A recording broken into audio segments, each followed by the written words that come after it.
Mayroon akong kailangan para sa isang susunod na business trip. Kailangan kong pumasok sa kwarto, kaya't lumayo ka. Ah, hindi. Ang kwarto ay magulo sa ngayon. Ayokong makita mo ito ng ganito.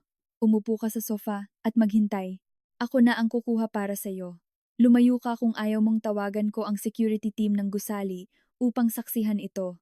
Ngayon, pag-uusapan natin ang kuwento ng isang babae na, sa hinala ng pagtataksil ng kanyang asawa, kinansela ang lahat bago pa man lumipad ang kanyang eroplano at bumalik sa bahay. Ang kakilakilabot na katotohanan na nakatago sa likod ng itim na screen ng security camera at ang matapang na paglalakbay ng babaeng iyon upang harapin ang katotohanang iyon at bawiin ang kanyang buhay. Simulan natin. Malapit na akong sumakay sa isang flight patungong Cebu para sa isang business trip nang matuklasan ko na ang imahe ng mga security camera sa aking bahay ay naging ganap na itim. Agad kong kinansela ang tiket at nagmadaling bumalik. Pagbukas ng pinto ng aking tahanan, ang eksenang nakita ko sa loob ay nagpakilabot sa akin. Ito ay isang mainit na hapon ng Mayo at ang Ninoy Aquino International Airport, Manila ay abalang-abala sa halos nakakabinging aktibidad. Ang makapal at mainit na hangin ng Manila ay sumisingaw sa pamamagitan ng malalaking salamin ng bintana na humahalo sa natatanging amoy ng kerosene at sa bulong ng libu-libong nagmamadaling pasahero. Nakaupo sa isang malamig na upuan na plastic sa departure lounge ng domestic terminal. Pinagmamasdan ko ang runway, kung saan ang mga malalaking eroplano ay lumilipad at lumalapag ng sunod-sunod. Ang aking flight, ang 5J556 patungong Cebu, ay nakatakdang lumipad sa loob ng 45 minuto. Sa normal na pagkakataon, ire-review ko ang huling pagtatapos ng isang mahalagang proyekto ng kumpanya. Ngunit ang aking isip ay nilalamon ng isang hindi maipaliwanag na pangamba. Upang alisin ang lumalaking pagkabalisa, kinuha ko ang aking smartphone sa aking bag. Bilang isang lumang ugali, binuksan ko ang home automation app upang tingnan ang aking apartment sa Makati. Sa bahay ay ang aking nag-iisang kasama, si Mang Kiko, isang matandang tagapag-alaga na nagtatrabaho sa amin sa loob ng 10 taon. Si Mang Kiko ay tahimik, ngunit masipag. Kapag nag-iisa siya, may ugali siyang maglinis ng mga istante o mag-ayos ng hardin.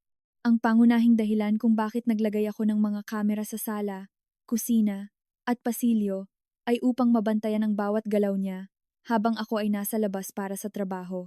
Gayunpaman, nang magsimulang mag-load ang imahe ng kamera sa sala, kumabog ang aking puso. Saan dapat naroroon ang pamilyar na maliwanag na sofa at ang yaring kamay na alpombra? Ang screen ng aking telepono ay nagpapakita lamang ng ganap na kadiliman. Napakunot ang noo ko. Sinisikap kong kumbinsihin ang sarili ko na marahil ay may problema sa wifi signal ng airport na punong-puno ng maraming gumagamit na konektado ng sabay-sabay. Isinara ko ang app, ni-restart ang koneksyon sa network ng aking telepono at muling binuksan. Pareho pa rin ang resulta. Isang malalim na kadiliman ang lumamon sa lahat. Sinubukan ko ang mga kamera sa kusina at sa terrace. Lahat ay walang signal. Mula sa mga madilim na screen na iyon, isang nakakatakot na katahimikan ang nagmumula. Ang sistema ng kamera sa aking bahay ay isang high-end na modelo. Mayroon itong emergency power supply na nagpapahintulot dito na gumana ng 6 na oras sa kaso ng brownout. Bukod pa rito, ang sistema ay nakakonfigure upang magpadala sa akin ng push notification sa aking mobile kung may anumang problema sa kuryente o internet line.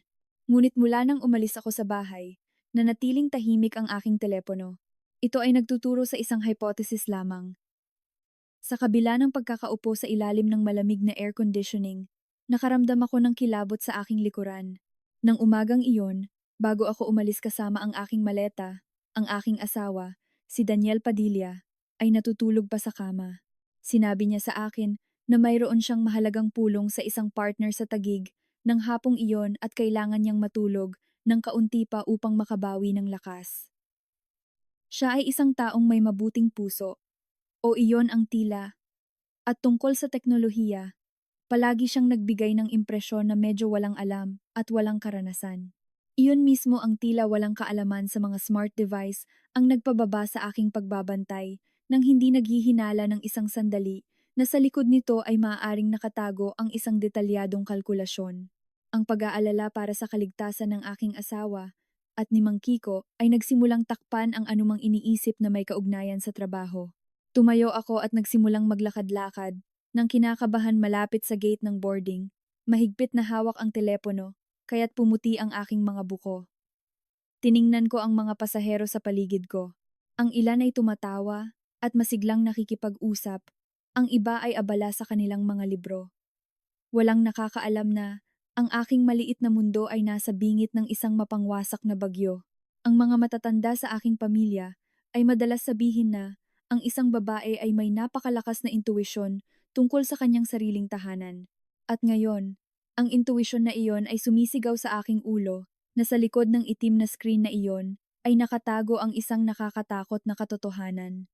Muling tumunog ang anunsyo ng airport na nagpapaalala sa mga pasahero ng flight patungong Cebu na maghanda para sa boarding. Nagsimulang gumalaw ang mga tao, tumatayo sa kanilang mga upuan, nag-aayos ng kanilang mga damit, at sinisiyasat ang kanilang hand-carry na bagahe.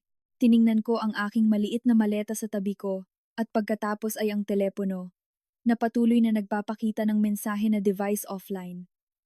Isang matinding labanan ang naganap sa loob ko. Kung ako ay pupunta, ang business trip na ito ay maaaring magdala sa akin ng isang malaking kontrata at isang promotion sa aking karera, ngunit kung ako ay pupunta na puno ng pagdududa, hinding-hindi ko magagawa ng maayos ang aking trabaho. Humakbang ako ng malalim, sinisikap pakalmahin ang aking sarili. Naalala ko ang tingin ni Daniel ng umagang iyon. May kakaiba rito. Isang uri ng pag-iwas na naiugnay ko sa pagod. Ngayon, bawat maliit na detalye ay nagiging kahina-hinala. Hindi ako makasakay sa eroplanong iyon. Kailangan kong bumalik. Kahit na ang resulta ay isang walang katotohanang pagkakamali. Kailangan kong makita ng sarili kong mga mata. Napayapa ang aking tahanan. Ang katotohanan ay mas mahalaga kaysa sa anumang kontrata at hindi ko kayang mamuhay sa isang kasinungalingan ng tila kapayapaan.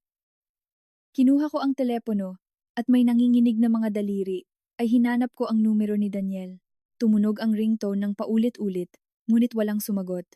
Ibinitin ko at muling tumawag agad, tahimik na umaasa, na pinatahimik lamang niya ang kanyang mobile o abala siya sa banyo.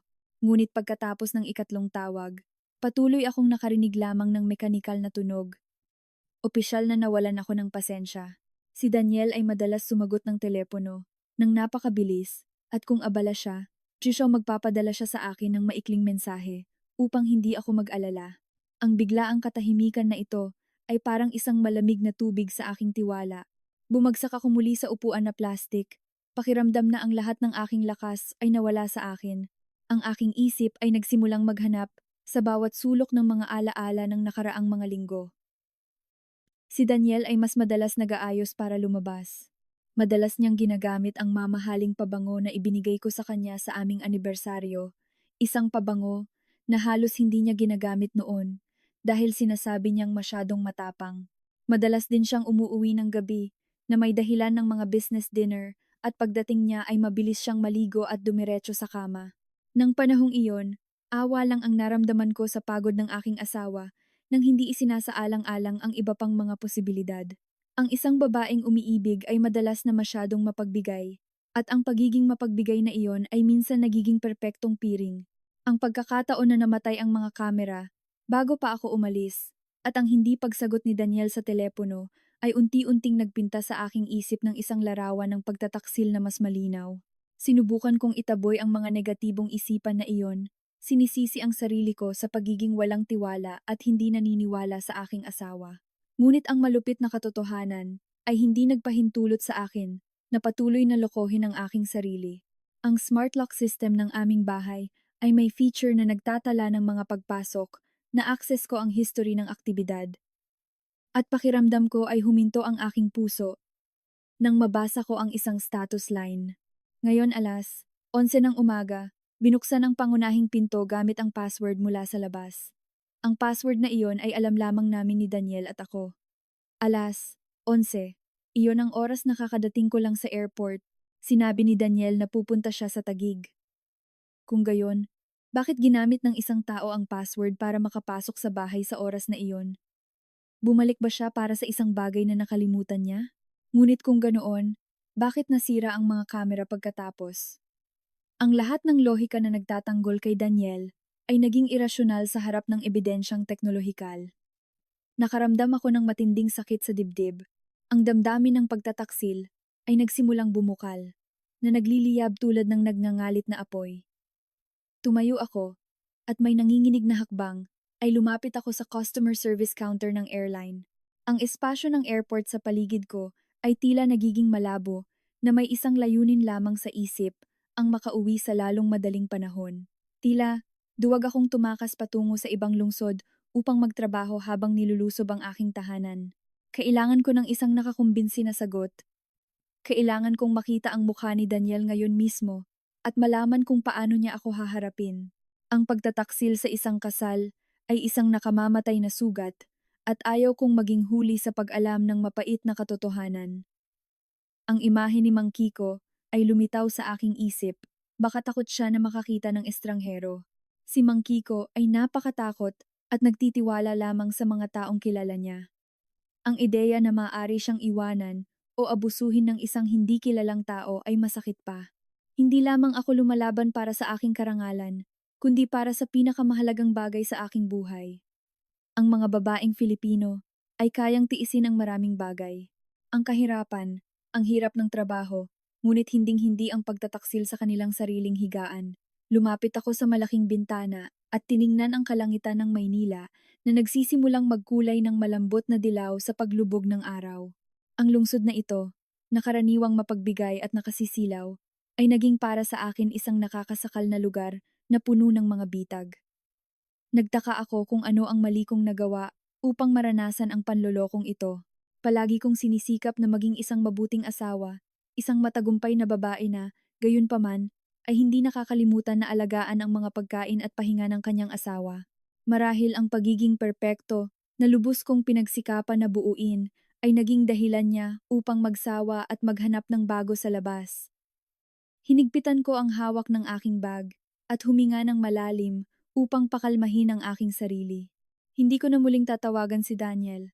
Ang bawat tawag ngayon ay magiging isang babala lamang na magbibigay sa kanya ng mas maraming oras upang burahin ang mga bakas. Kailangan ko ng sorpresang atake. Kailangan kong saksihan ang katotohanan sa pinakamahinang anyo nito. Hindi ako magiging isang selosang babae na sumisigaw na parang baliw o umiiyak ng walang pagpipigil sa publiko. Babalik ako na may malamig na ulo at matatag na puso, anuman ang maging resulta. Bubuksan ko ang pintong iyon gamit ang aking sariling mga kamay at tatanggapin ang aking kapalaran. Tumunog muli ang anunsyo ng megaphone, tinatawag ang huling mga pasahero ng flight patungong Cebu at nagpapaalam na malapit nang magsara ang boarding gate. Nanatili akong nakatayo sa gitna ng mga taong nagmamadaling papunta sa gate. Isang security agent ng airline ang tumingin sa akin nang may hinala, marahil ay nakita ang aking maputlang mukha at ang takot sa aking mga mata. Ibinaba ko ang aking tingin sa boarding pass na hawak ko, at pagkatapos ay tumingin sa bintana patungo sa eroplano na nagsisimulang itulak mula sa jetway ng isang tow tractor.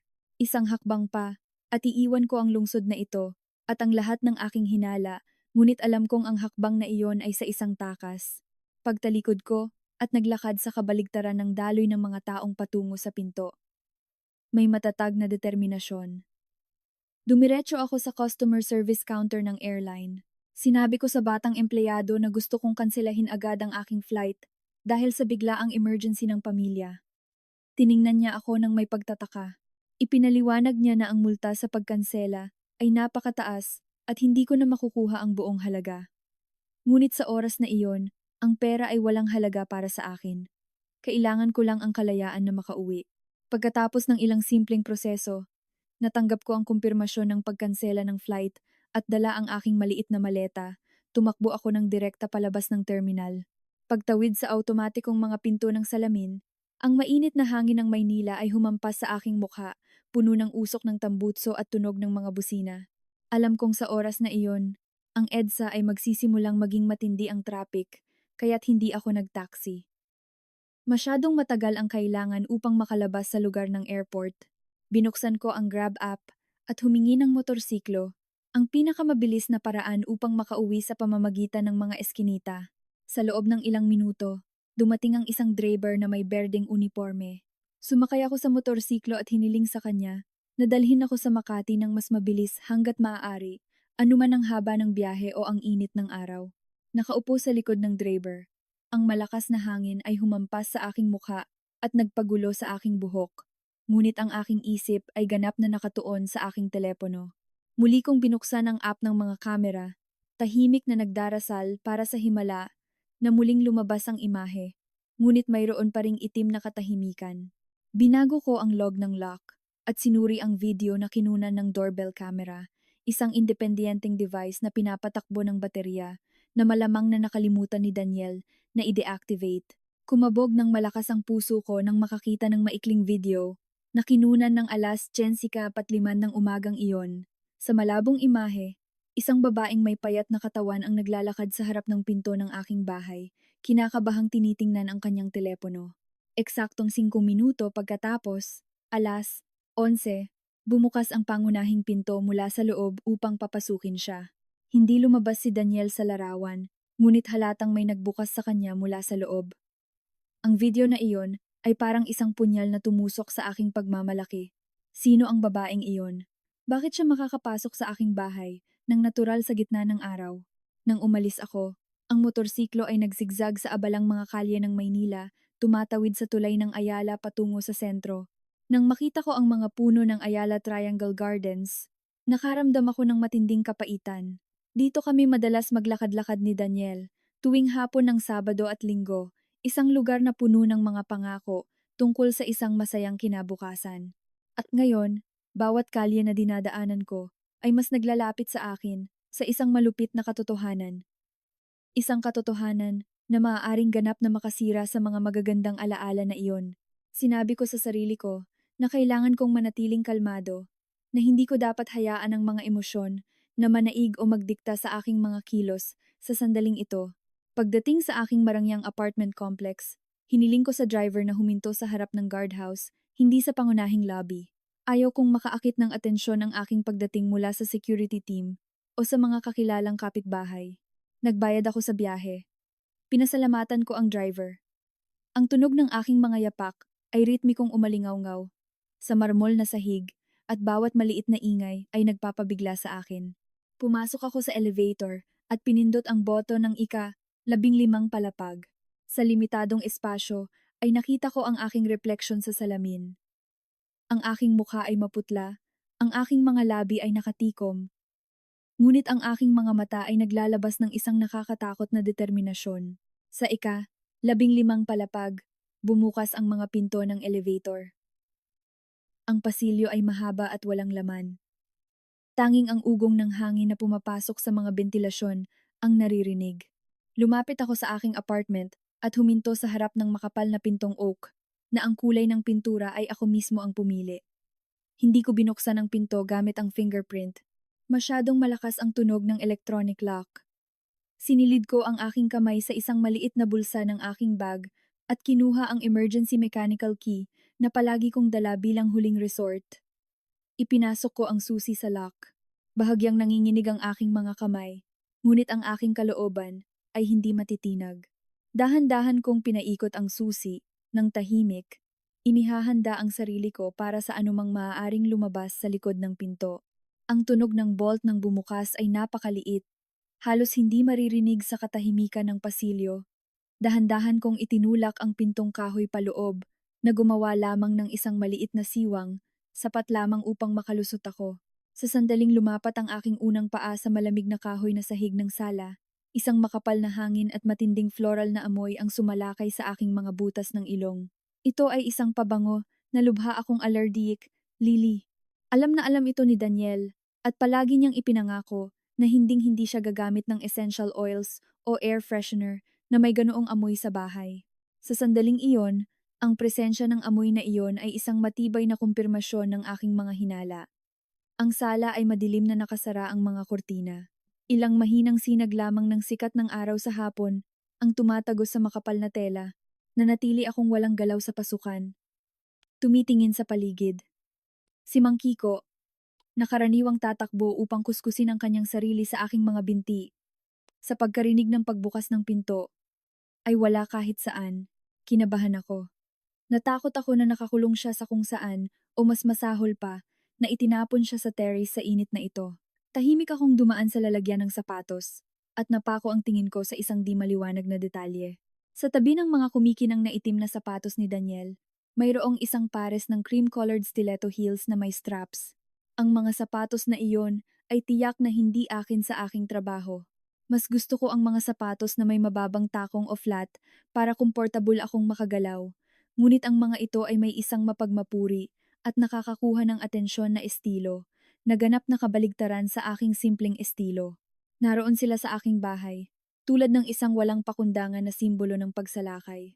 Nakaramdam ako ng pagkakulo ng dugo, at hinigpitan ko ang aking mga kamao, kaya't bumaon ang aking mga kuko sa aking mga palad. Ang pagtataksil ay hindi na isang hinala. Ito ay isang nilalang na may laman at dugo na naroroon sa tahanan na inalagaan ko ng buong puso. Dumiretso ako sa TV cabinet, kung saan matatagpuan ang central recording unit ng sistema ng kamera. Gaya ng inaasahan, ang plug ay nakakabit sa power outlet, nakakalat sa sahig bilang isang tahimik na patunay ng panloloko. Hinawakan ko ang ibabaw ng recorder. Ang kagamitan ay mayroon pa ring bahagyang init, na nangangahulugang hindi pa ito matagal na nakakabit. Ang kilos na ito ay nagpakita na ang salarin ay napakasanay at nakalkula ang lahat upang maiwasan ang remote surveillance.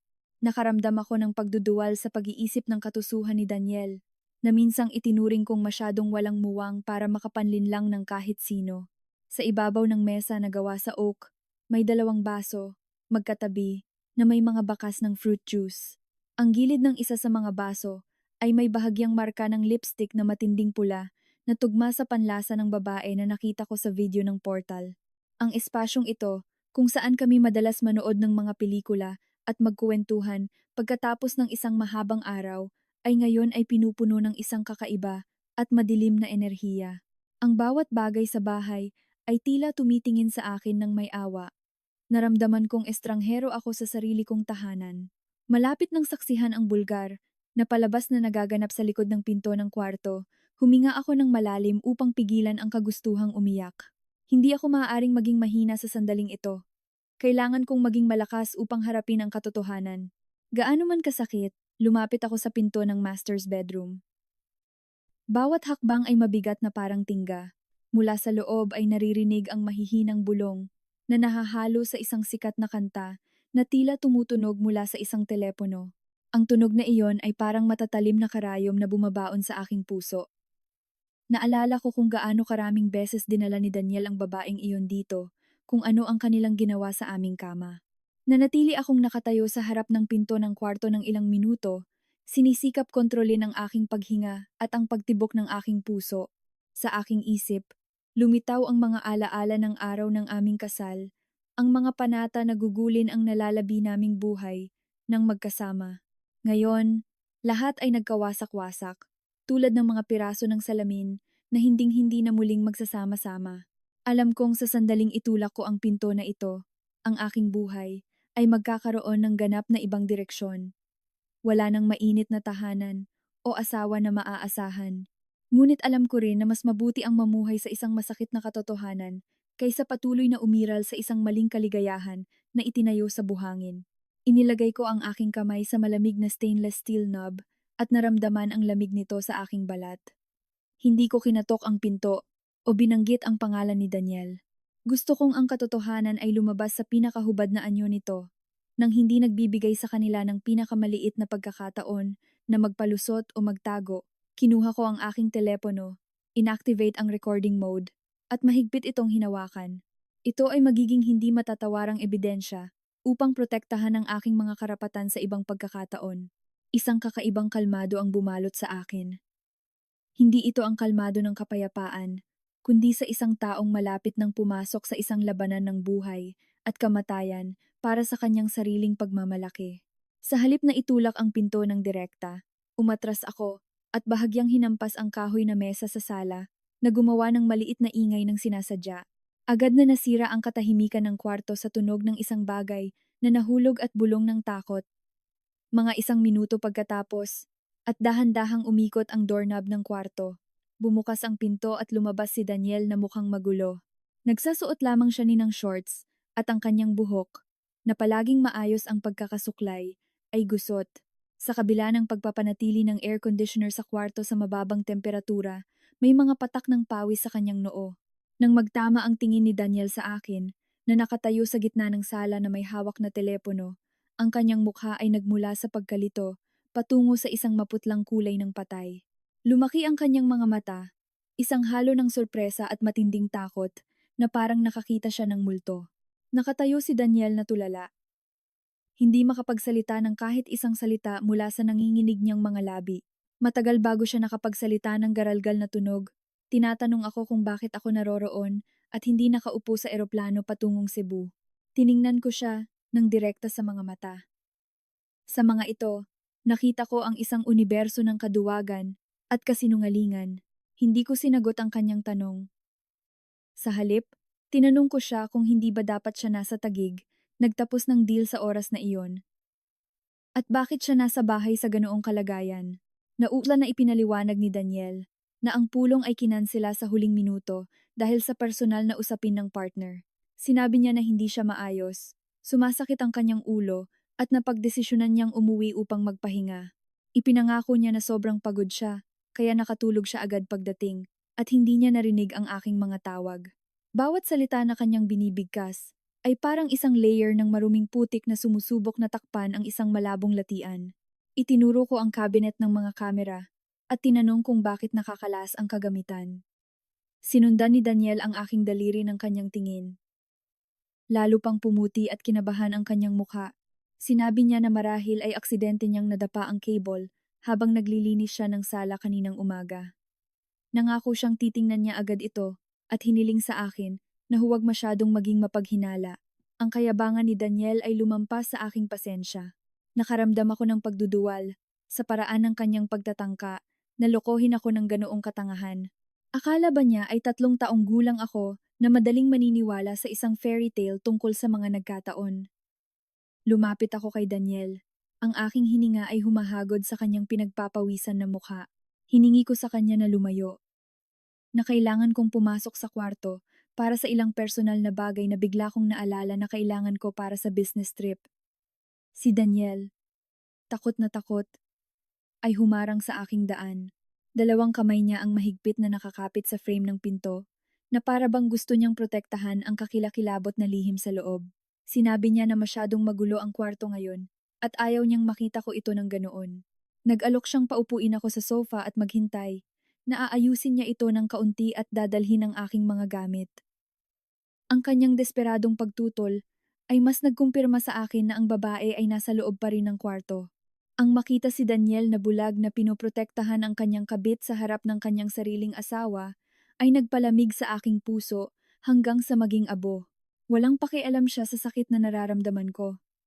Nag-aalala lamang siya sa kapakanan ng isang ikatlong tao, ang lalaking minsang hinangaan ko, na nakasama ko sa loob ng 2 taon ng aking buhay, ay ngayon ay nagpapakita ng kanyang sarili bilang isang kasuklam-suklam at walang hiya na nilalang.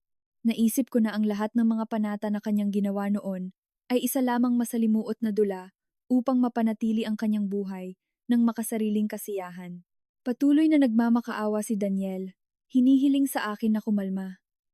Ginamit niya ang matatamis na salita na dating gusto ko upang subukang payapain ang aking galit.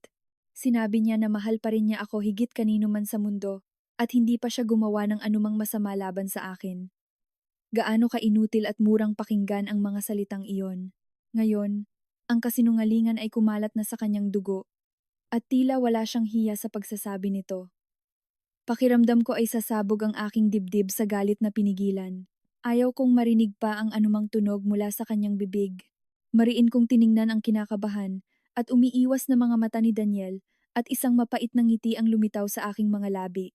Sinabi ko sa kanya na ubos na ang aking pasensya at hindi ko hahayaang manipulahin pa ako ng 1 minuto.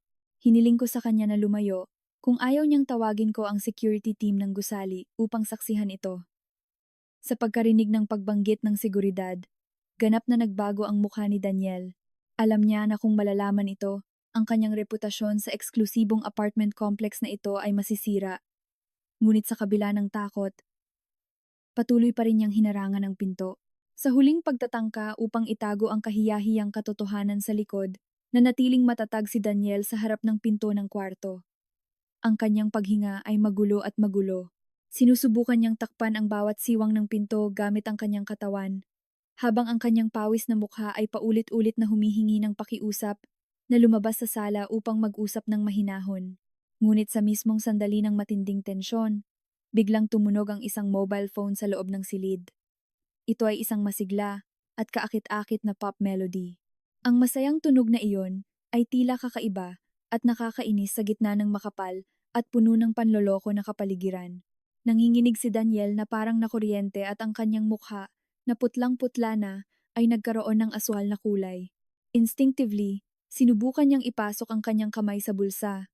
Ngunit malinaw kong nakita na ang kanyang telepono ay nasa mesa sa sala.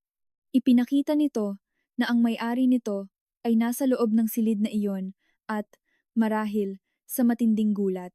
Dahil hindi ito agad na patahimik, tiningnan ko ng diretso sa mata si Daniel. Isang malamig na ngiti ang lumitaw sa aking mga labi. Nang makita kung paano nawawasak ang kanyang kasinungalingan sa pinakaperpektong paraan. Wala na akong pasensya upang makinig pa sa mga palusot mula sa taksil na ito. Buong lakas kong itinulak nang malakas ang balikat ni Daniel, na naging sanhi ng kanyang pagkawala ng balanse at pagbagsak sa gilid.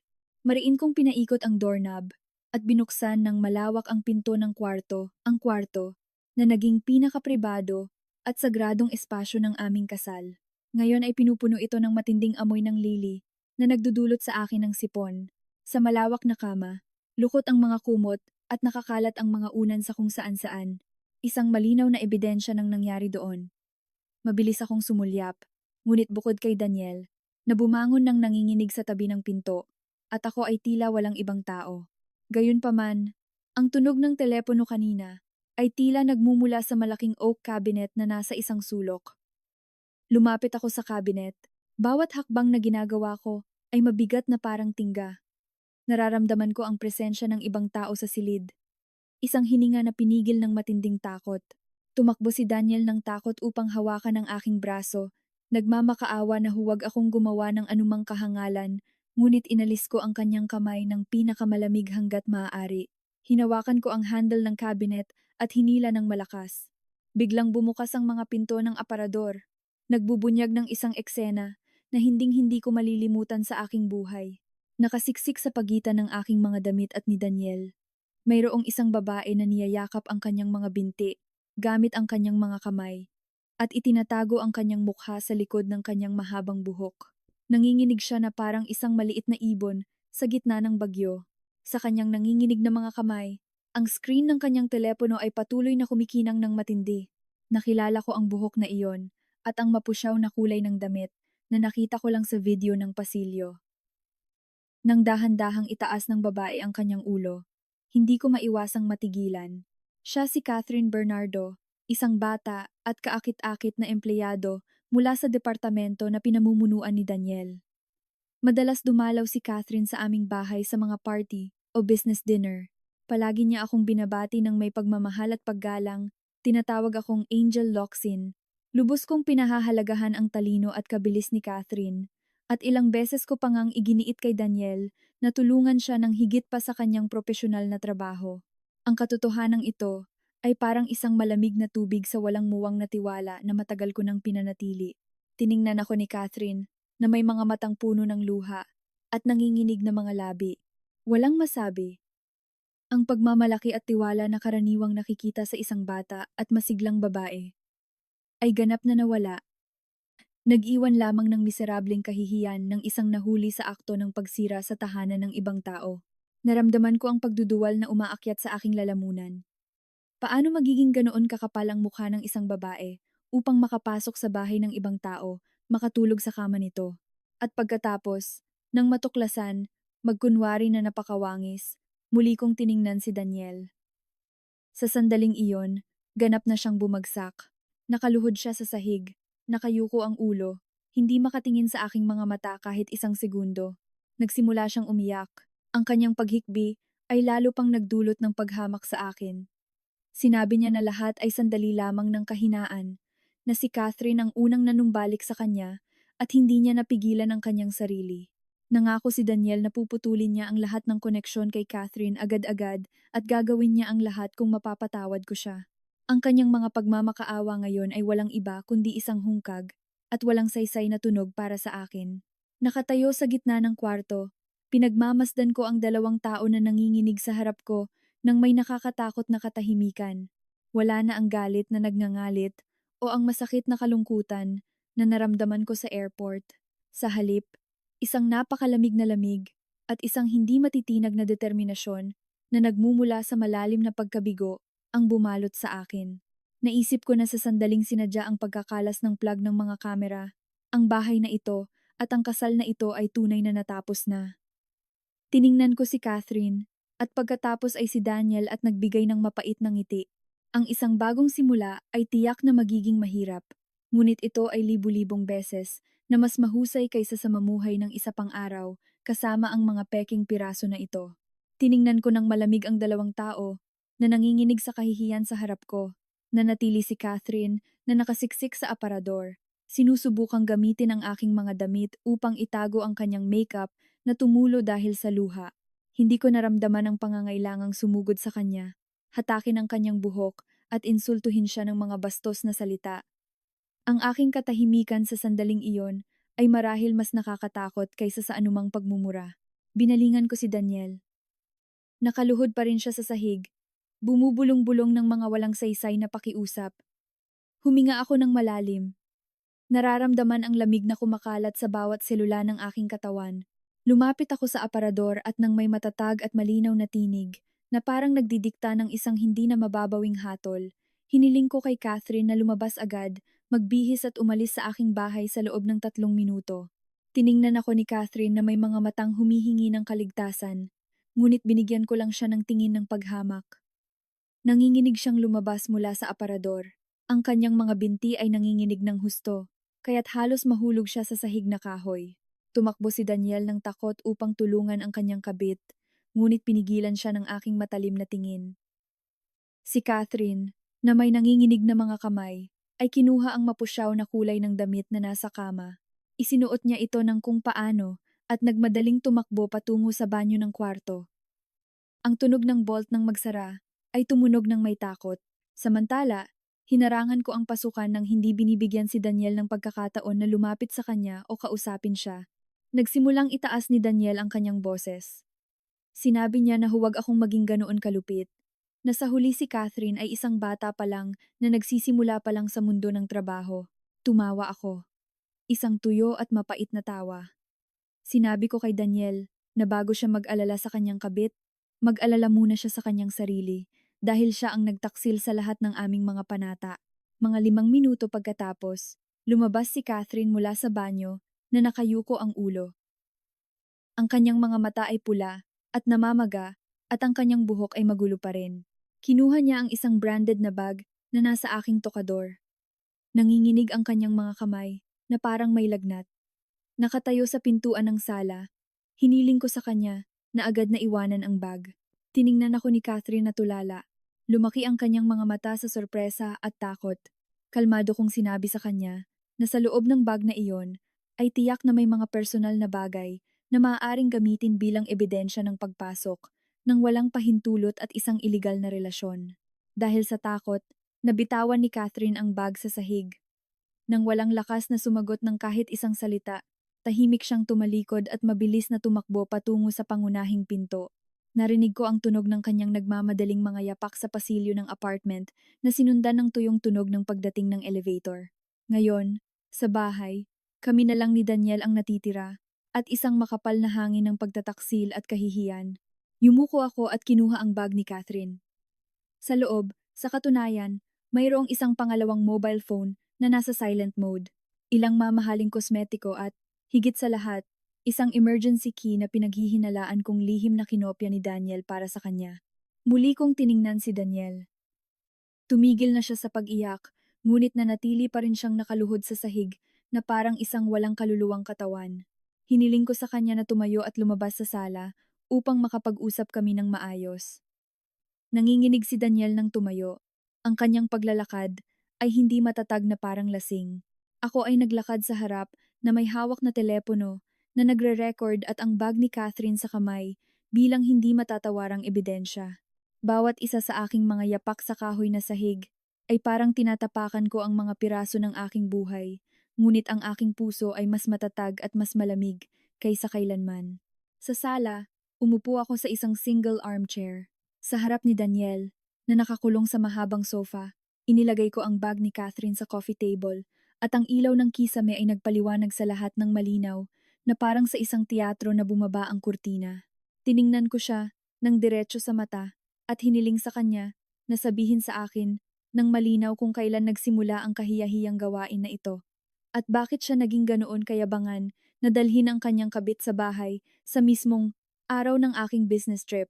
Sinabi ko sa kanya na ang kanyang katapatan ngayon ay ang huling pagkakataon na mayroon siya upang mapanatili ang kaunting dangal.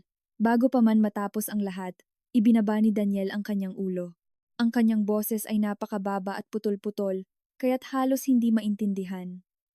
Sinabi niya na lahat ay nagsimula mga 3 buwan na ang nakakaraan. Pagkatapos ng Christmas party ng kumpanya, sinisi niya ang pang-aakit ni Catherine at ang kanyang matatamis na salita. Sinabing hindi niya napigilan ang kanyang sarili. Sinabi niyang mahal pa rin niya ako ng labis, ngunit naramdaman niyang nag-iisa at kulang sa atensyon sa bahay tuwing abala ako sa malalaking proyekto sa kumpanya. Ang kanyang palusot ay tila katawa-tawa at bastos. Ginamit niya ang kalungkutan upang bigyang katwiran ang kanyang kakilakilabot na pagtataksil. Tiningnan ko si Daniel at nakita ko ang ganap na walang laman na kaluluwa ng lalaking minsang pinagkakatiwalaan ko ng buong puso. Naisip ko na ang pagtataksil na ito ay hindi ko kasalanan o dahil sa masyado akong abala sa aking trabaho. Ito ay ganap na kanyang makasariling pagpili. Isang pagpili na kulang sa moral at dignidad ng isang tao. Wala na akong pakiramdam na magalit o umiyak. Gusto ko lang tapusin ng mabilis ang palabas na ito at mabawi ang kapayapaan at kalayaan sa aking buhay pagkatapos ng mga araw na nabuhay ako sa isang ilusyon. Pinagmasdan ko si Daniel ng tahimik. Nakikita kung paano nanginginig ang bawat kalamnan ng kanyang mukha sa kanyang paghinga na mabilis. Nagsimula siyang magsalaysay tungkol sa kanilang mga lihim na pagtatagpo sa mga hotel sa labas ng bayan at gayon din sa mga break sa tanghalian kung saan lihim niyang dinala si Catherine sa bahay. Sinasamantala na abala ako sa trabaho sa opisina. Ang bawat detalyeng kanyang binabanggit ay isang matalim na karayom na bumabaon sa aking puso, ngunit pinanatili ko ang isang kakaibang kalmado na mukha. Ang telepono sa mesa ay tahimik na nagre-record ng lahat. Bawat bulgar na pag-amin, bawat duwag na pahayag ng lalaking minsan kong tinawag na asawa. Inamin ni Daniel na kinopya niya ang isang susi para kay Catherine upang malaya siyang makapasok at makalabas sa apartment na ito tuwing sigurado siyang wala ako. Inamin din niya na siya ang nagturo kay Catherine kung paano patayin ang sistema ng kamera upang hindi ko sila mamatyagan ng malayo sa telepono. Ang ganoong detalyado at sopistikadong kalkulasyon ay nakakatakot. Ginawa nila ang aking tahanan na kanilang lugar ng kasiyahan at ang aking ganap na tiwala ay isang murang laro para sa kanilang mga ipinagbabawal na kaligayahan. Tinanong ko siya tungkol sa mga mamahaling gamit na mayroon si Catherine. Ibinaba niya ang kanyang ulo at inamin na gumamit siya ng malaking halaga mula sa aming joint account upang bilhin ang mga ito para sa kanya. Nang marinig ang detalyeng ito, nanlamig ang aking puso hanggang sa maging abo. Ang perang iyon ang naipon namin para sa aming anniversary trip sa Japan sa susunod na buwan at ginamit niya ito sa kanyang kabit ng lihim sa kanyang asawa. Hiniling ko kay Daniel na muling sabihin sa akin ang tungkol sa tanghalian ngayon, na sabihin sa akin kung bakit niya pinanganib na dalhin siya dito pagkatapos kong umalis. Nautal si Daniel na akala niya ay mahaba ang aking flight at abala ako sa mga pulong sa Cebu kaya't wala akong oras na mag-alala tungkol sa mga kamera. Sinabi niya na hindi niya inasahan na magiging ganoon ako, kasensitibo at determinadong kanselahin ang flight at mahuli sila sa akto. Ang kahiyahiyang pag-amin ni Daniel ay malinaw na naitala sa telepono. Nakaramdam ako ng di nakikitang ginhawa nang malaman kong mayroon akong hindi matatawarang ebidensya sa aking mga kamay. Sa mga pahayag na ito, magiging mas madali ang aking hinaharap na proseso ng diborsyo. Ayaw ko nang makipagtalo o makipag-away pa sa hamak na nilalang na ito ngunit hindi ko hahayaang matapos ang kasal na ito nang walang laman ang aking mga kamay pagkatapos ng lahat ng ginawa niya sa akin. Tiningnan ko si Daniel at tinanong ko siya kung naisip ba niya ang aking mga magulang, na itinuturing siyang anak at malaki ang naitulong sa kanya sa pananalapi nang kami ay ikasal. Sa pagbanggit sa aking mga magulang, lalong lumakas ang iyak ni Daniel. Alam niya na ang bahay na ito ay nabili ng malaki sa ipon ng aking mga magulang sa buong buhay nila at nakapangalan sa akin bago pa man ang kasal. Nag-ambag lang siya ng maliit na bahagi ng kanyang sahod para bayaran ang buwanang interes. Naintindihan niya na kung maghihiwalay kami ay wala siyang matitira at haharapin niya ang matinding paghamak ng mga taong minsang nagmahal sa kanya ng totoo. Lumuhod si Daniel sa aking paanan at sinubukan akong hawakan sa aking pantalon, nagmamakaawa para sa huling pagkakataon na itama ang kanyang pagkakamali. Matatag kong inalis ang kanyang kamay. Naramdaman ko ang isang hindi maipaliwanawan na pagkamuhi. Ayaw kong magkaroon ng sinungaling at duwag sa tabi ko. Sa anumang anyo, tumayo ako, kinuha ang telepono, itinigil ang pagre-record, at ligtas na inilagay ang video na may dobleng password. Tiningnan ko si Daniel na may malamig na boses. Sinabi ko sa kanya na ubos na talaga ang aking pasensya. Hiniling ko sa kanya na kunin ang kanyang mga personal na gamit at umalis sa bahay ngayong gabi. Ayaw ko siyang makita kahit isang segundo pa. Itinaas ni Daniel ang kanyang ulo at tiningnan ako na may mga matang puno ng sorpresa at desperasyon. Tila hindi siya makapaniwala na kaya kong maging ganoon, kalamig at determinadong. Sinabi niya na huli na at hindi niya alam kung saan pupunta. Walang pakialam kung sinagot na problema niya iyon. Tulad ng naging problema niya na dalhin ang kanyang kabit sa bahay, wala na akong responsibilidad na mag-alala sa kinaroroonan ng isang taksil. Sinabi ko sa kanya na kung hindi siya aalis ng kusang loob kaagad, tatawagan ko ang aking kapatid sa Bicol upang ayusin ang bagay na ito. Nang marinig ang pagbanggit sa aking kapatid, ganap na nagbago ang mukha ni Daniel. Alam niyang ang aking kapatid ay may sumasabog na karakter at mahal na mahal niya ang kanyang nakababatang kapatid na babae. Kung malaman ng aking kapatid ang tungkol dito, ang mga kahihinatnan para sa kanya ay magiging kakilakilabot. Pumasok ako sa kwarto, kumuha ng malaking maleta, at inihagis ito ng malakas sa gitna ng sala. Tiningnan ni Daniel ang maleta, at pagkatapos ay ako, at napagtanto na wala ng atrasan. Sa kahihiyan, pumasok siya ng paika-ika sa kwarto, at nagsimulang kolektahin ang kanyang mga damit at personal na gamit. Nanatili ako sa sala, at nakita si Mang Kiko na lumabas mula sa ilalim ng sofa. Mahinay itong nagmiyaw, lumapit, at kinuskos ang sarili sa aking mga binti na parang inaaliw ako. Matagal na si Daniel sa kwarto. Paminsan-minsan ay naririnig ang kanyang mga paghikbi at ang tunog ng mga hanger na nahuhulog sa sahig. Ngayon, lahat ng mga tunog na iyon ay tila kakaiba at nakakasuklam. Nakalapag ako ng tahimik sa sala, hinahaplos si Mang Kiko. Napako ang tingin ko sa bag ni Catherine na nakalagay pa rin sa mesa. Nagpa siya akong buksan muli ito at suriing mabuti, bukod sa telepono. Sa loob, mayroong resibo mula sa isang tindahan ng alahas sa isang malaking tindahan sa Ayala Avenue. Ang petsa ng resibo ay eksaktong kaarawan ko noong nakaraang taon. Lumabas na sa mismong araw ng aking kaarawan, nang sinabi niyang abala siya sa isang pulong hanggang gabi at nagdala lamang siya sa akin ng isang pumpon ng lanta na bulaklak na binili niya nang nagmamadali sa pasukan ng gusali. Nasa tindahan siya ng alahas, pumipili ng mamahaling kuwintas para sa kanyang kabit. Ang katotohanan ito ay parang ang huling suntok sa aking pagmamalaki. Naramdaman kong napakatanga sa pagpaniwala sa kanyang mga paliwanag tungkol sa pressure sa benta at mga pinansyal na problema ng kumpanya na kanyang inireklamo bawat gabi. Lumabas si Daniel mula sa kwarto na kaladkad ang mabigat na maleta. Ang kanyang mukha ay nabahiran pa rin ng duwag na luha. Tumayo siya sa harap ko at may basag na boses ay, tinanong ako kung maaari niyang iwanan ang ilang malalaking bagay sa bodega at balikan ito sa ibang pagkakataon. Tiningnan ko siya nang walang bakas ng awa. Sinabi ko sa kanya na kung ang lahat ng kanyang gamit ay wala sa bahay ngayong gabi, kinabukasan ay kukuha ako ng isang profesional na kumpanya sa paglilipat at ipapadala ko ang lahat sa opisina ng kanyang kumpanya. Ayaw kong may anumang pag-aari niya ang manatili kahit isang segundo pa sa aking paningin. Nanginginig si Daniel. Alam na alam niya na kung ilipat ang kanyang mga gamit sa kumpanya, Ang kanyang buong karera at karangalan ay ganap na mawawala sa mga tsismis ng kanyang mga kasamahan. Bigla, nagbago ang ugali ni Daniel mula sa pagmamakaawa tungo sa matinding pagkamaramot. Sinabi niya na sa huli ang bahay na ito ay mayroon ding kanyang kontribusyon sa nakalipas na 2 taon. Dahil ang buwan ng bayad ng interes ay nagmula sa kanyang sahod, wala akong karapatan na palayasin siya tulad ng isang hayop. Sinabi niya na kung gusto kong umalis siya, kailangan kong ibalik sa kanya ang halaga na katumbas ng pagtaas ng halaga ng bahay sa nakalipas na 2 taon. Nang hindi na gumana ang matatamis na salita, ang kasakiman at makasariling likas ni Daniel ay tuluyang lumabas.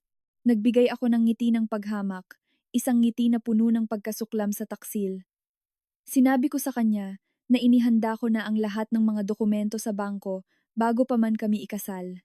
Ang kabuuang halaga ng kanyang binayaran sa buwan ng interes sa nakalipas na 2 taon ay hindi umabot sa kalahati ng halaga ng mamahaling muwebles at iba pang karagdagang gastos na binayaran ng aking mga magulang nang lumipat.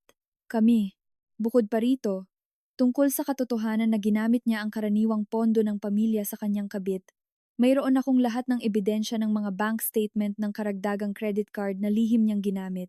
Sinabi ko sa kanya na kung gusto niyang maghabla sa korte para sa isang hindi pagkakaunawaan sa ari-arian, masaya akong gagawin ito hanggang sa huli, ngunit pagkatapos ay hihingi ako ng pinakamataas na kompensasyon para sa moral na pinsala. Tulala si Daniel na parang tinamaan ng kidlat. Ang kanyang mukha ay naging maputla. Hindi niya inasahan na ganoon ako kahanda at nakatali rin ang kanyang mga kahinaan. Nahaharap sa hindi matatawarang at hindi maikakaila na legal na ebidensya. Bumalik ang kaduwagan sa pinakamalalim na bahagi ng kanyang puso. Alam niya na kung dadalhin niya ang usapin sa korte, ay mawawala sa kanya ang lahat. Mula sa kanyang personal na karangalan hanggang sa kanyang kinabukasan. Ibinaba niya ang kanyang ulo at nanatiling tahimik. Ang kanyang mga kamay ay mahigpit na nakakapit sa hawakan ng maleta, kaya't lumabas ang kanyang mga ugat, isang halo ng galit at kawalan ng kapangyarihan. Sinabi ko sa kanya na kung hindi siya aalis agad, magbabago ang isip ko at tatawagan ko ang kanyang mga magulang sa probinsya upang sabihin sa kanila ang buong kahiyahiyang kuwento. Si Daniel, na walang masabi, ay tahimik na kinaladkad ang maleta patungo sa pangunahing pinto. Ang tunog ng mga gulong ng maleta sa kahoy na sahig ay matinis at mabigat. Pagdating sa pinto, huminto siya sandali, na parang may gustong sabihin sa huling pagkakataon, ngunit marahil ay napagtanto niya na wala na siyang karapatan na gawin ito at sumuko. Lumabas siya sa pasilyo at sumara ng malakas ang pinto ng apartment. Sa loob ng bahay ay nanatili lamang ang isang malawak at malamig na katahimikan. Nanatili akong nakatayo ng matagal. Nakaramdam ako ng pagod, lubos na pagod. Sa wakas, ay umalis na ang taksil. Ngunit ang malalim na sugat na naiwan niya sa aking puso ay naroon pa rin, masakit at hindi maipaliwanag na mapait. Niyakap ko si Mang Kiko at lumabas sa terrace. Tinitingnan ng maliwanag na tanawin sa gabi ng Maynila na nagkalat sa ilalim ng aking mga paa. Ang trapiko ay patuloy na dumadaloy, na abala na parang walang nangyari. Naramdaman kong napapalibutan ako ng kalungkutan, ngunit hindi ito ang kalungkutan ng isang talunan. Ito ang kalungkutan ng isang babae na matapang na pinili ang kalayaan, sa halip na patuloy na mamuhay sa isang murang panloloko. Pagkasara ng pinto ng apartment nang malakas na pinauwi ang taksil, nanatili akong nakatayo sa gitna ng sala ng matagal, tulala. Ang pamilyar na espasyo ngayon ay puno ng isang nakakakilabot na lamig at kalungkutan. Niyakap ko si Mang Kiko, nararamdaman ang mabilis na tibok ng kanyang takot na puso at ang kanyang paghinga na mabilis. Alam kong hindi ako makapanatili sa bahay na ito ngayong gabi. Bawat sulok ng mga dingding, bawat bagay, ay paalala ng kakilakilabot na pagtataksil na kakaganap lamang. Mabilis kong inimpake ang ilang damit, mahahalagang dokumento, at mga bagay para kay Mang Kiko sa isang maliit na maleta. Mahigpit kong isinara ang pinto ng apartment at pumasok sa elevator. Pakiramdam ko ay tumatakas ako mula sa mga guho ng sarili kong buhay. Nagtaksi ako at dumiretso sa villa ng aking matalik na kaibigan, si Bea Alonzo, sa Forbes Park. Si Bea ay isang mayaman, independyente, at laging handang protektahan ako sa anumang sitwasyon. Paghinto pa lang ng kotse sa harap ng pinto ng marangyang villa, Nakita ko na si Bea na naghihintay sa labas. Marahil ay pinakaba siya ng aking pag-iyak sa telepono. Tumakbo si Bea palapit. Kinuha niya ang aking maleta at binuhat si Mang Kiko. Wala siyang tinanong, niyakap lang niya ako nang tahimik sa mga balikat at tinulungan akong makapasok sa mainit na yakap ng aking kaibigan. Ang mga luha na pinigilan ko hanggang ngayon ay umagos ng walang kontrol. Dinala ako ni Bea sa isang maluwag at tahimik na sala na amoy sandalwood. Hiniling niya sa katulong na maghanda ng mainit na konsome na may halong sherry upang aliwin ako at bigyan ng lakas. Umupo ako sa isang malambot na leather sofa, nakatitig ng may pulang mata sa mga sinag ng ilaw na nagmumula sa kristal na chandelier sa kisame. Umupo si Bea sa harap ko at dahan-dahang pinunasan ng panyo ang aking mga luha. Sinabi niya na anuman ang mangyari, mayroon ako sa kanya, sa aking pamilya at isang magandang karera sa hinaharap na hindi kailangang sirain ako ng isang kasuklam-suklam na nilalang tulad ni Daniel. Dinala ng katulong ang mainit at umuusok na konsome. Kumalat ang banayad na amoy. Kinain ko ang konsome ng kutsara-kutsara. Nararamdaman ang init na kumakalat sa aking katawan at unti-unting bumalik ang aking pagiging kalmado. Nagsimulang magtanong si Bea tungkol sa mga audio file at ebidensya na nakalap ko. Nang sabihin ko sa kanya na si Daniel mismo ang nagtanggal ng mga kamera at si Catherine ay nakatago sa aparador, hinampas ni Bea ang coffee table ng may galit. Minura niya si Daniel. Tinawag siyang walang utang na loob na gumanti ng masama sa mabuti. Sinabi ni Bea na ang aking mga magulang ang malaki ang nuling sa amin sa simula ng aming kasal at naglakas loob siyang gumawa ng ganoong kakilakilabot sa parehong bahay. Nang gabing iyon, nanatili ako sa guest room sa bahay ni Bea. Ito ay isang kwarto na may marangyang at komportableng kama, ngunit hindi ako makatulog. Tiningnan ko si Mang Kiko na mahimbing na natutulog sa isang maliit na unan sa paanan ng kama at ang aking isip ay napuno ng mga iniisip. Naisip ko ang panahon na nakilala ko si Daniel. Ang panahon na siya ay mabait pa, tapat, at nag-aalala sa akin sa bawat detalye. Nagtaka ako kung kailan nagsimula ang kakilakilabot na pagbabago na ito o kung ang kanyang likas na katangian ay palaging ganito at ako ay masyadong bulag upang mapansin. Ang pagtataksil ay isang punyal na tumusok sa nakaraan, na nagpapalabnaw at nagpapapandaya sa lahat ng magagandang alaala.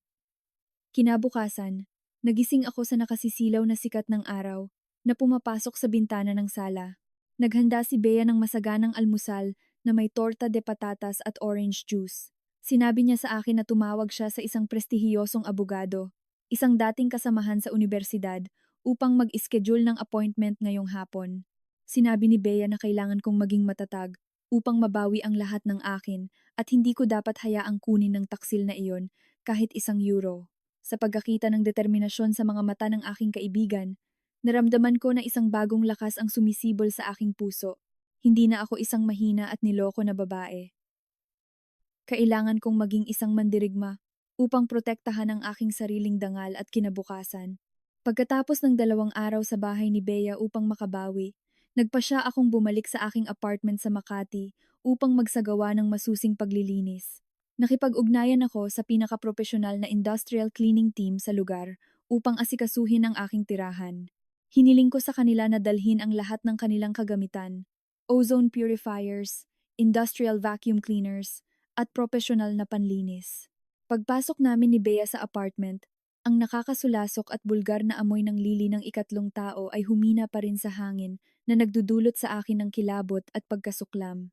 Hiniling ko sa mga empleyado ng paglilinis na magsimula sa master bedroom, ang lugar kung saan ang pagtataksil ay nagpakita ng pinakamalupit na anyo nito.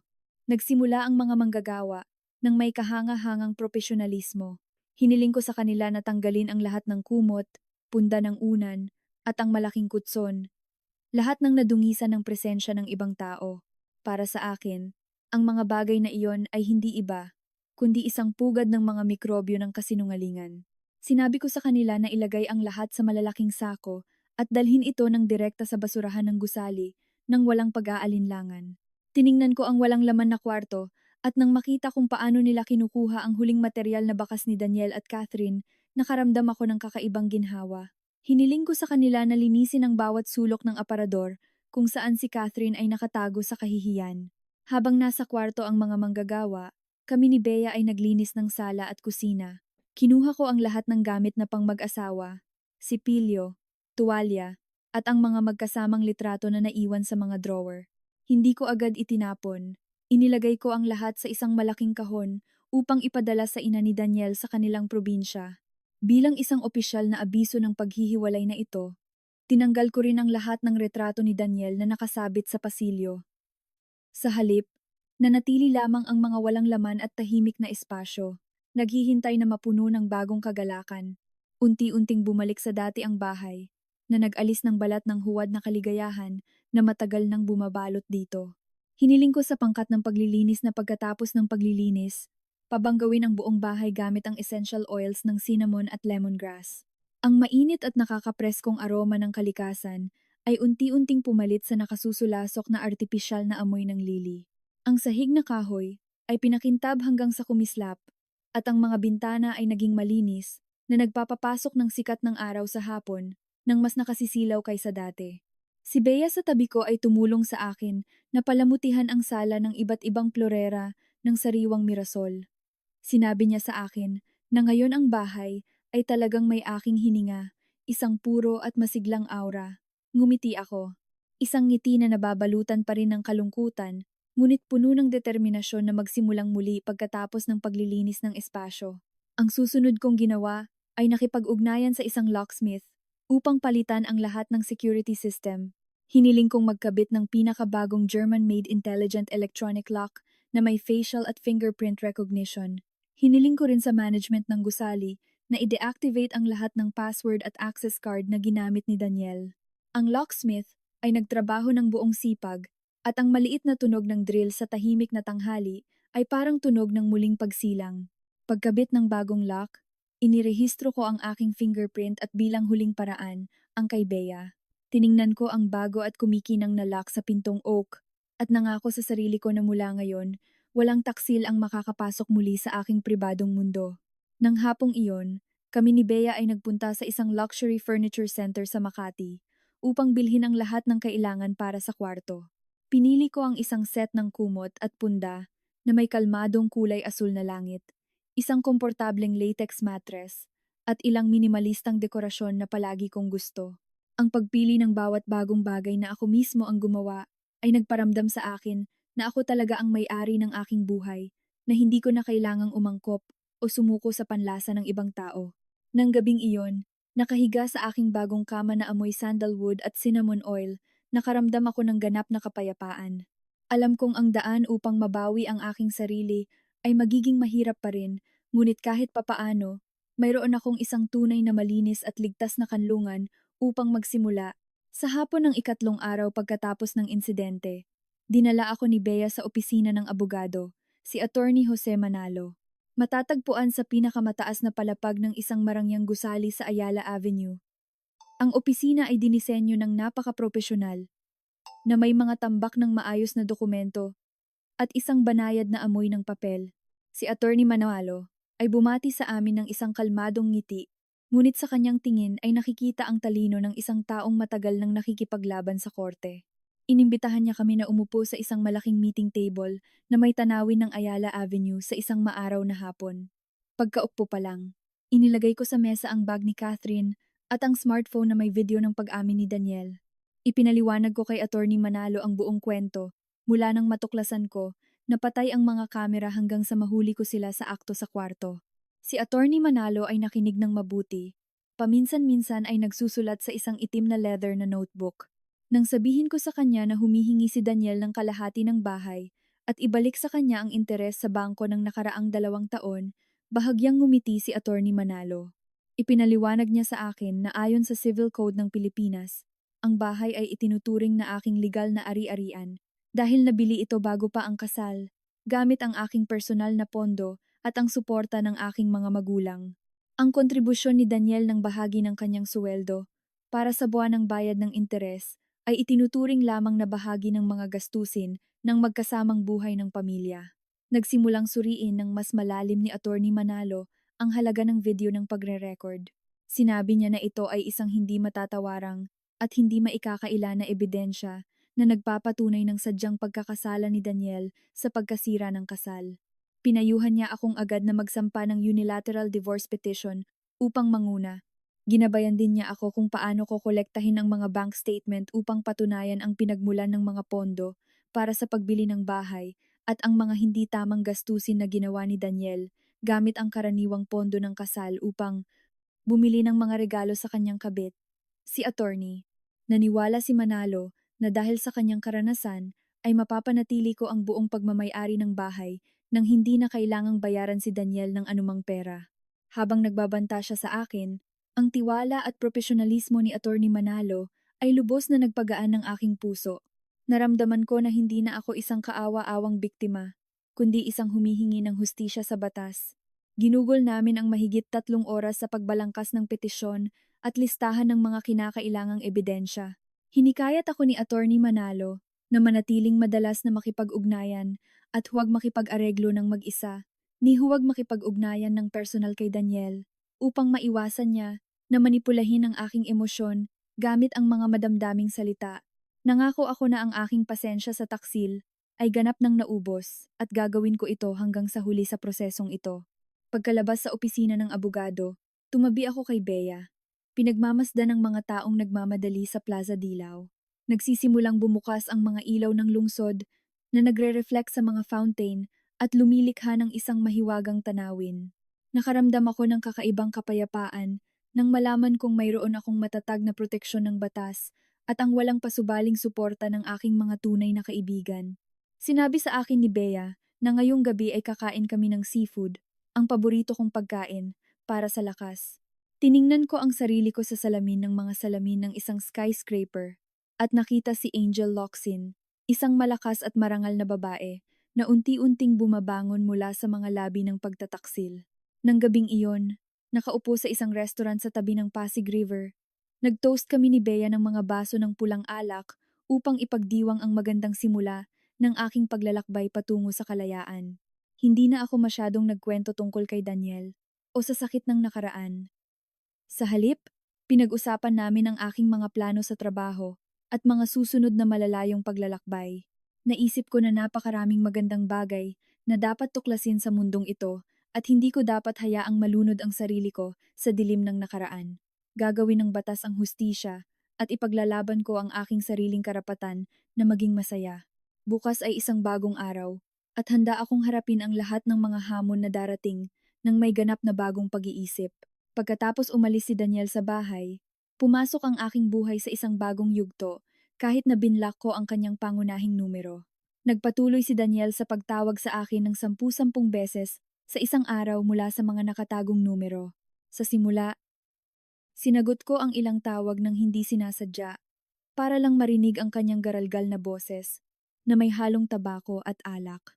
Minsan, nagmamakaawa siya, inaalala ang mga alaala ng nagsimula kami. Minsan naman ay bigla siyang nagbabago ng tono. Inaakusahan akong isang malamig na babae, interesado lang sa pera at prestihiyo, na iniwan ang kanyang asawa sa pinakamahirap niyang sandali. Nakaupo sa aking opisina sa gitna ng Maynila, tiningnan ko ang screen ng aking telepono na patuloy na kumikislap sa mga hindi kilalang numero.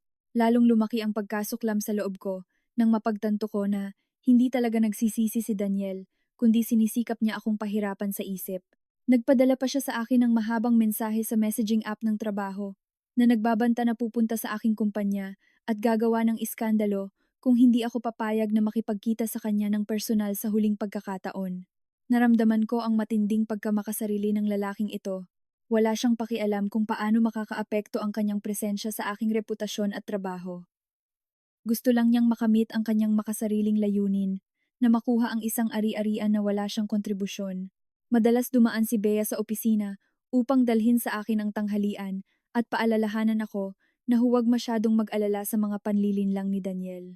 Sinabi ni Bea na ang mga lalaking tulad niya ay magaling lang manggulo sa mahihina at kapag nakatagpo sila ng isang malakas, ay ibinubunyag nila ang kanilang duwag na kalikasan. Ikinuwento ko kay Bea ang banta ni Daniel na gagawa ng eskandalo sa kumpanya. Ngumisi si Bea at sinabing subukan niya kung sino ang mas mapapahiya. Ayon sa payo ni Attorney Manalo, nagpa siya akong itago ang lahat ng tawag at mag-screenshot ng mga mensahe ng pagbabanta upang idagdag sa kaso ng panliligalig. Bawat ebidensya na aking nakalap ngayon ay magiging isang matibay na ladrilyo upang makabuo ng isang makatarungang hatol laban sa taksil. Isang hapon, paglabas ko lang sa gusali ng opisina at papunta na ako sa parking lot, biglang lumabas si Daniel sa likod ng isang malaking konkretong haligi. Kitang-kita ang kanyang pagkapayat at pagkagulo. Ang suot niyang damit ay tila hindi nalabhan sa loob ng ilang araw, at ang kanyang pulang mata ay nakatingin sa akin. Nang may halong pagkapuot at pagmamakaawa, tumakbo siya upang subukang hawakan ang aking kamay, ngunit mabilis akong umatras, pinananatili ang isang ligtas na distansya. Nagsimulang magmakaawa si Daniel. Nang malakas na bumalik ako sa kanya, ipinangako niya na pinutol na niya ang lahat ng relasyon kay Catherine at gagawin niya ang lahat kung papatawarin ko siya. Ngunit nang tumanggi ako at hiniling sa kanya na umalis, agad na nagbago ang ugali ni Daniel. Sumigaw siya sa akin na ako ay isang babaeng interesado sa pera at nagdeklara na hindi niya pipirmahan ang papeles ng diborsyo kung hindi siya makakatanggap ng patas na kompensasyon. Ang pagkawalang hiya ni Daniel ay nagdulot sa akin ng kilabot. Tiningnan ko ang lalaking nasa harap ko at nagtaka ako kung paano hindi ko nakita ang kanyang tunay na likas na pagkatao at nakasama siya sa loob ng 2 taon. Nang hindi na nagsasalita, kinuha ko ng kalmado ang telepono at tinawagan ang security team ng gusali. Si Daniel, nang makita ang aking kilos, ay natakot at tumakas na nakatalikod sa dilim ng parking lot. Nang mawala ang kanyang kaawa-awang anyo, nakaramdam ako ng di nakikitang ginhawa. Ang taksil ay sa wakas, ay napresyuhan at ibinunyag ang lahat ng kanyang pinakapangit na sulok. Sumakay ako sa kotse, isinara ang mga pinto, at huminga ng malalim upang pakalmahin ang aking sarili bago magmaneho patungo sa bahay ni Bea. Ang gabi ng Maynila ay kumikinang ng marilag, ngunit ang aking puso sa sandaling iyon ay naghahangad lamang ng tunay na kapayapaan. Ang kwento ng aming kasal ay sa wakas, ay nakarating sa pamilya ni Daniel sa kanilang probinsya. Isang linggo ng umaga, habang naglalakad kasama si Bea sa tabi ng Pasig River upang lumanghap ng sariwang hangin, patuloy na tumutunog ang aking telepono. Nang makita ang pangalan ng aking biyenan sa screen, napabuntong hininga ako at nagpa siya akong sagutin upang wakasan ang lahat ng pagkalito. Pagkasagot pa lang, ang boses ng aking biyenan ay naging napakabalisa at nagrereklamo. Sinabi niya sa akin na sinabi ni Daniel sa kanya ang buong kwento. Hindi siya makapaniwala na kayang gawin ng kanyang anak ang ganoong kawalang hiya at inakala niyang nagpapalaki ako ng mga bagay upang makuha ang bahay. Nagsimulang sermonan ako ng aking biyenan ng isang lumang lohika. Sinabi niya na karaniwan lang sa isang lalaki ang magkaroon ng kabit paminsan-minsan, na ang isang asawa ay dapat maging matiyaga at mapagparaya upang mapanatiling buo ang pamilya at hindi maging tsismis ng mga kapitbahay. Pinagsabihan niya ako sa pagiging ganoon kalupit sa pagpapaalis kay Daniel sa bahay, sa kalagitnaan ng gabi, na pilit siyang pinatirahan sa bahay ng mga kaibigan. Nang marinig ito, isang mapait at mapagpakumbabang ngiti ang sumibol sa loob ko ng kalmado. Tinanong ko siya kung si Daniel ba ay talagang nagpapahalaga sa kanyang pamilya. Bakit siya naging ganoon kasama ang puso upang dalhin ang kanyang kabit sa kama na siya mismo ang nagbigay sa kanya noong araw ng kasal. Tinanong ko siya kung sa aking posisyon ay kaya niyang tanggapin ang walang pakundangan na pagtataksil na iyon ng may ngiti. Sa kabilang dulo ng telepono, nagkaroon ng katahimikan sandali at pagkatapos ay nagsimulang humikbi ang aking biyenan. Sinabi niya na si Daniel ang kanyang nag-iisang anak. Paano na siya ngayon mabubuhay nang walang trabaho at walang bahay? Nagmakaawa siya na dahil sa pagmamahal na nabuo namin bilang biyenan at manugang, bigyan ko si Daniel ng pagkakataon na itama ang kanyang pagkakamali. Nangako siyang pupunta sa Maynila, muling tuturuan ang kanyang anak, at luluhod siya sa harap ko upang humingi ng tawad sa harap ng buong pamilya. Nakaramdam ako ng matinding pagod sa pagkakita, kung paano niya ginamit ang mga ugnayan ng pamilya upang takpan ang kasalanan. Malinaw kong sinabi sa kanya na nananatili ang aking paggalang sa kanya, ngunit ang aking kasal kay Daniel ay tunay na natapos mula sa sandaling tinanggal niya ang mga kamera upang lokohin ako. Binigyang diin ko na ngayon ang lahat ay nasa kamay na ng aking abogado at susundin namin ang desisyon ng korte. Sinabi ko sa kanya na kung gusto ni Daniel na mapanatili ang kaunting dangal na natitira sa kanya at sa kanyang pamilya, dapat siyang kumbinsihin na pirmahan ang papeles ng diborsyo ng may pagkakaisa sa halip na mailantad ang lahat sa isang paglilitis at tuluyang masira ang kanyang reputasyon. Sa pagbanggit ng abogado at korte, agad na nagbago ang ugali ng aking biyenan. Nagsimula siyang sumigaw sa akin. Tinatawag akong interesado at walang puso.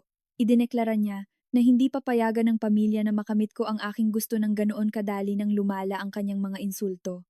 Ibiniting ko ang telepono ng tahimik. Si Bea, sa tabi ko, ay kinuha ang aking kamay at sinabi na tama ang ginawa ko, na hindi ko kasalanan, na nagpasya ang pamilya ng asawa, na kumampi sa maling panig, at wala akong obligasyon na akuin ang mga kahihinatnan ng makasariling aksyon ni Daniel.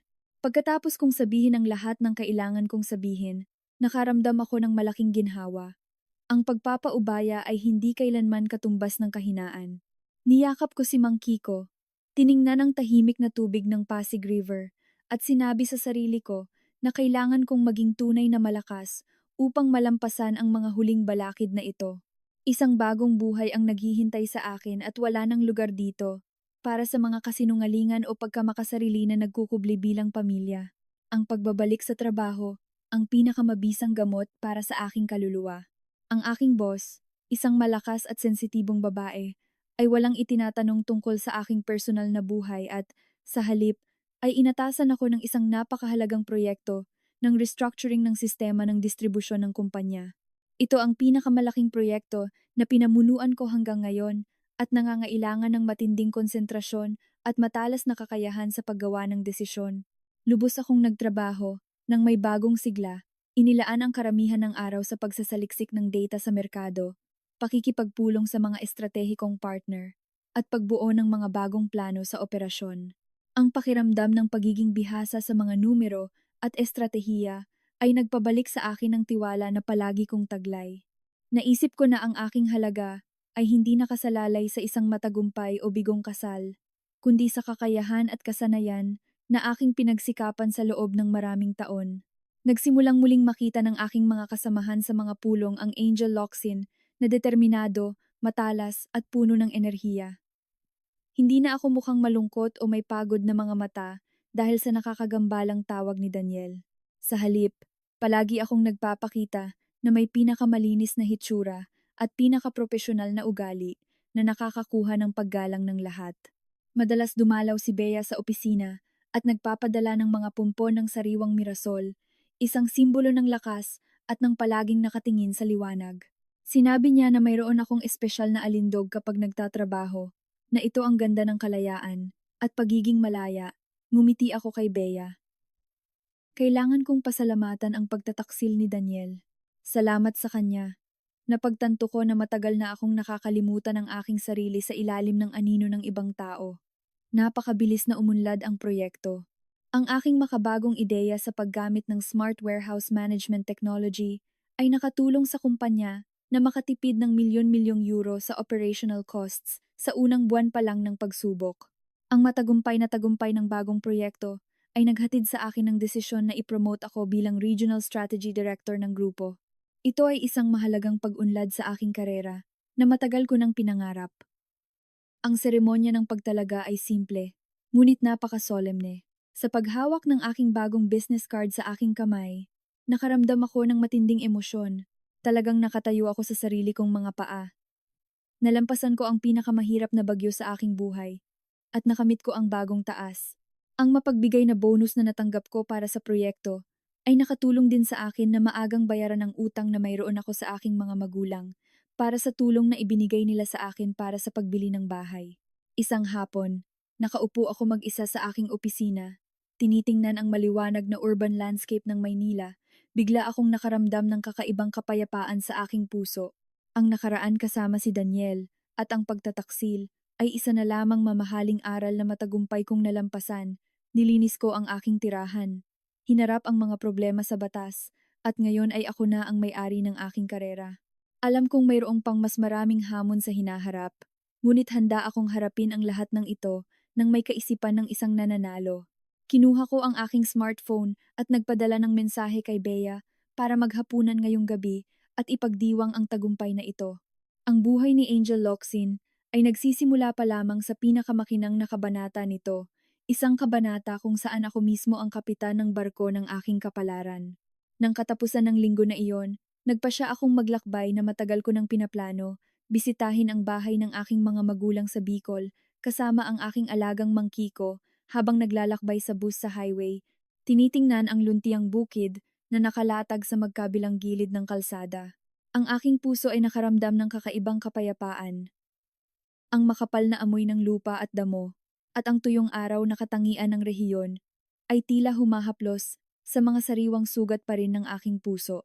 Ang marangya at mapanlinlang na Maynila ay naiwan, pinalitan ng taos-pusong katahimikan ng aking tahanan. Ang aking mga magulang, nang malaman na mananatili ako ng ilang araw, ay naghihintay sa akin sa gate mula pa noong umaga. Sa kanilang mga mukha, makikita ang pag-aalala at awa. Ngunit nang makita nila akong bumaba sa bus na may masiglang ngiti at tiwala sa sarili, tila nabawasan ang kanilang pag-aalala. Hinawakan ng aking ina ang aking kamay at dinala ako sa pangunahing silid na amoy lavender. Wala siyang itinanong tungkol sa diborsyo o sa sakit na aking dinanas. Tahimik lang siyang pumunta sa kusina at naghanda ng mga putahe na gusto ko mula pa noong bata ako. Sa pagpapaubaya at tahimik na pag-unawa ng aking ina, naramdaman kong napakaliit at protektado ako. Ang aking ama ay tahimik na naghanda ng herbal tea at hiniling akong umupo sa balkonahe kung saan dumadaloy ang sariwang hangin. Sinabi niya sa akin na sinabi ng aking kapatid sa kanya ang buong kahiyahiyang kwento ni Daniel. Hinawakan ng aking ama ang aking mga kamay. Malalim at mabagal ang kanyang boses. Sinabi niya na sa buhay, lahat ng tao ay nagkakamali ng tao minsan. Ang mahalaga ay ang kanyang anak na babae ay nagkaroon ng lakas ng loob na baguhin ang kanyang direksyon tungo sa mas mahusay. Hindi pinagsisisihan ng aking mga magulang ang pera na kanilang ipinuhunan sa bahay. Ang pinagsisisihan lang ng aking ama ay ang pagdurusa ng aking kabataan sa ganoong kalaking pagtataksil. Hiniling niya sa akin na mula ngayon ay mas mamuhay para sa aking sarili, na huwag mawalan ng pag-asa sa buhay dahil sa mga taong walang kwenta. Nang gabing iyon, magkasama kaming nakaupo sa isang mainit na mesa na kumakain ng sariwang isda at masarap na nilaga. Nagbanta ang aking kapatid na kung maglakas loob si Daniel na pumunta sa probinsya upang magmakaawa o manggulo, hindi niya ito hahayaang bumalik ng ligtas. Pinayuhan ko ang aking kapatid na may ngiti na kumalma, na ngayon ay ayusin na ng batas ang lahat ng patas. Sinabi ko sa aking mga magulang na sa aking bagong posisyon at ang mapagbigay na bonus, babayaran ko agad sa kanila ang lahat ng pera na kanilang ipinahiram sa akin upang bilhin ang bahay. Agad akong pinigilan ng aking ama. Sinabi niya na ang pera na iyon ang naipon nila sa buong buhay nila para magkaroon ng matatag na suporta ang kanilang mga anak. Ngayong napasa kamay ko na ang bahay, dapat ko itong ituring na aking personal na ari-arian upang protektahan ang aking sarili sa hinaharap. Talagang tahimik at payapa ang gabi sa bukid. Naririnig lamang ang huni ng mga palaka sa malalayong palayan at ang tunog ng mga dahon na gumagalaw sa simoy ng hangin. Humiga ako sa tabi ng aking ina sa lumang kama na gawa sa kahoy. Nakikinig sa maliliit na kwento ng baryo tungkol sa mga kapitbahay na laging nagtatanong tungkol sa akin, ang walang kondisyong pagmamahal ng aking pamilya, ang nagparamdam sa akin na emosyonal na mayaman pa rin ako. Nawalan ako ng isang pekeng kasal, ngunit nakahanap ako ng pinakamatatag na kanlungan ng aking buhay. Niyakap ko si Mang Kiko, nararamdaman ang kanyang tahimik na tibok, at huminga ng malalim ang sariwang hangin ng bukid.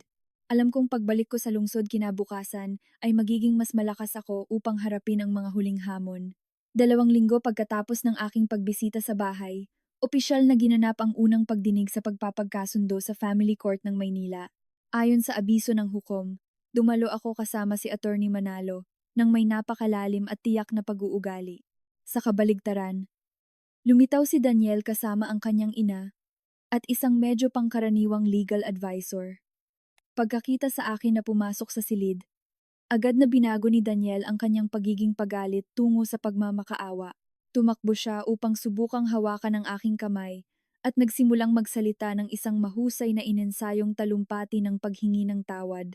Umiiyak, sinabi niya na napagtanto niya ang kanyang malaking pagkakamali, na ang pamilya ang pinakamahalaga at nagmakaawa siya para sa isang huling pagkakataon upang ayusin ang mga bagay. Agad na nakialam ang aking biyenan. Sinabi niya na mahigpit niyang pinagsabihan si Daniel at ginagarantiya na hindi na ito muling gagawa ng parehong pagkakamali. Ginamit niya ang mabibigat na salita tungkol sa moralidad upang pilitin akong maging mapagparaya, sinasabing ang isang matalinong babae ay marunong magprotekta sa ama ng kanyang mga anak. Umupo ako sa upuan sa harap. Nanatili akong walang ekspresyon sa harapan ng kalokohang ito. Si Attorney Manalo, sa aking ngalan, ay ipinaliwanag ang aming posisyon na humihingi ng diborsyo ng buong katatagan dahil ang layunin ng kasal ay hindi na maaaring matupad at mayroong isang malinaw na akto ng pagtataksil na nakasira sa dangal ng asawa. Nang magsimulang tanggihan ni Daniel na dinala niya ang kanyang kabit sa bahay, sinasabing si Catherine ay dumating ng mag-isa at lahat ay isang hindi pagkakaunawaan. Tahimik na pinatugtog ni Attorney Manalo ang recording at ipinakita ang mga larawan na kinuha mula sa kamera ng pasilyo. Nang umalingaw-ngaw ang tunog at imahe ng kasalanan ni Daniel, ang buong sala ng pagpapagkasundo ay lumubog sa isang nakakabinging katahimikan.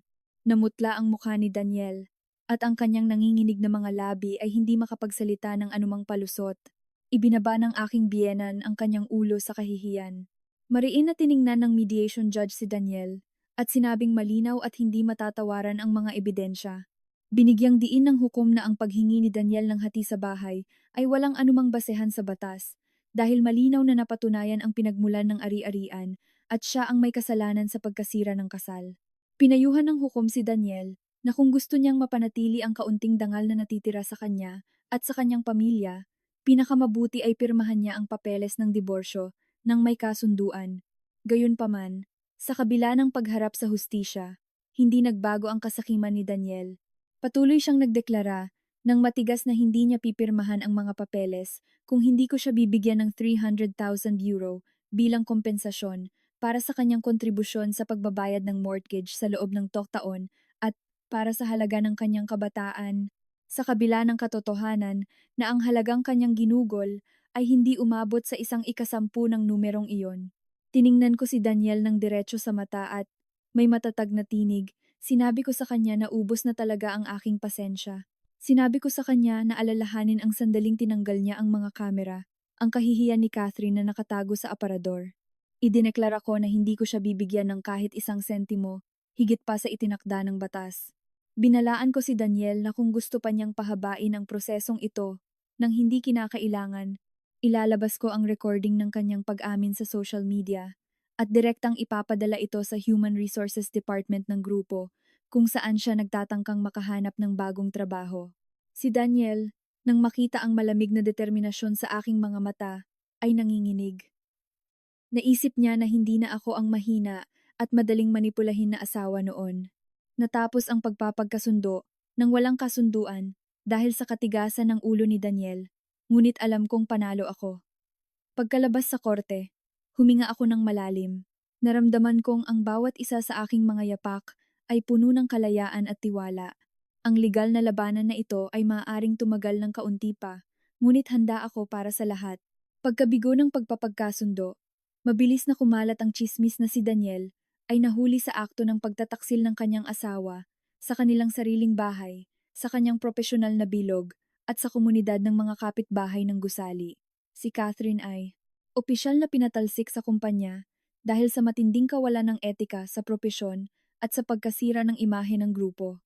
Di nagtagal, nakatanggap din ng negatibong komento ang dating kumpanya ni Daniel tungkol sa kanyang personal na integridad mula sa mga dating kasosyo. Ang pressure ng opinyon ng publiko at ang paghamak ng kanyang mga kasamahan ay ganap na nagpaligid kay Daniel. Sinuspinde siya sa kanyang proyekto. Muling hinanap ako ni Daniel sa aking opisina upang humingi ng tawad. Ngunit sa pagkakataong ito, pinigilan siya ng security team ng gusali. Ayon sa aking mga tagubilin, sa pasukan.